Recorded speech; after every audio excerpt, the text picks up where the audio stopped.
నా దగ్గర రాయలసీమ అభివృద్ధికి స్పష్టమైన బ్లూ ప్రింట్ ఉంది.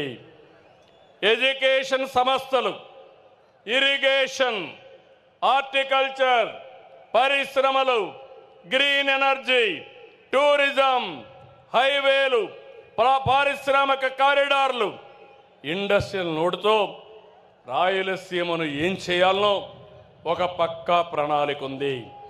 తిరుపతిలో ఐఐటి వచ్చింది, IISER, Indian culinary institute, Sanskrit university, కర్నూలులో ఉర్దూ యూనివర్సిటీ, ఐఐటి, అనంతపురంలో central university, national academy of customs, ఇవన్నీ తీసుకొచ్చాం.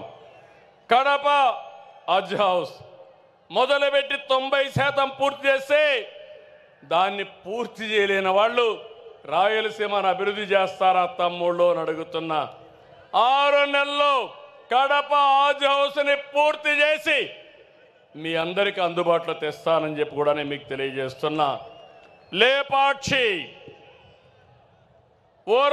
ఓర్వకల్ కారిడార్లో defence, aerospace, electronic city, automobile, drone city, green energy ప్రాజెక్టులు తీసుకొస్తాం. కర్నూలుకి హైకోర్టు బెంచ్ తప్పకుండా వస్తుంది. ఇప్పటికే రికమెండ్ చేశాం, దీన్ని తెచ్చే బాధ్యత తీసుకుంటామని మరొక్కసారి హామీ ఇస్తున్నాను. తమ్ముళ్ళు, మొన్నే మీరు పేపర్లో చూశారు, బ్రహ్మణి స్టీలు ఆ రోజు నాటకాలు, ఓబులాపురం మైన్స్ పేరు పెట్టుకొని దొంగ వ్యాపారం చేసి ఇనుప ఖనిజాన్ని విదేశాలకు తరలించేశారు. కడాన ప్రాజెక్ట్ రాలేదు. ఆ స్కామ్ లో ఇన్వాల్వ్ అయిన వాళ్ళు ఎక్కడున్నారని మిమ్మల్ని అడుగుతున్నా. నేను మిమ్మల్ని ఎక్కడున్నారు తమ్ముళ్ళు అని అడుగుతున్నా. ఇప్పుడు నేను హామీ ఇస్తున్నా, పోయినసారి గడిచిన ప్రభుత్వం ఏదైతే కడప స్టీల్ ప్లాంట్కి నేను ఫౌండేషన్ వేస్తే ఆ ఫౌండేషన్ తీసేసి కొత్తగా ఫౌండేషన్ వేసిన నాటకాలు ఆడారు. కడపలో స్టీల్ ప్లాంట్ వచ్చిందా అని మిమ్మల్ని అడుగుతున్నా.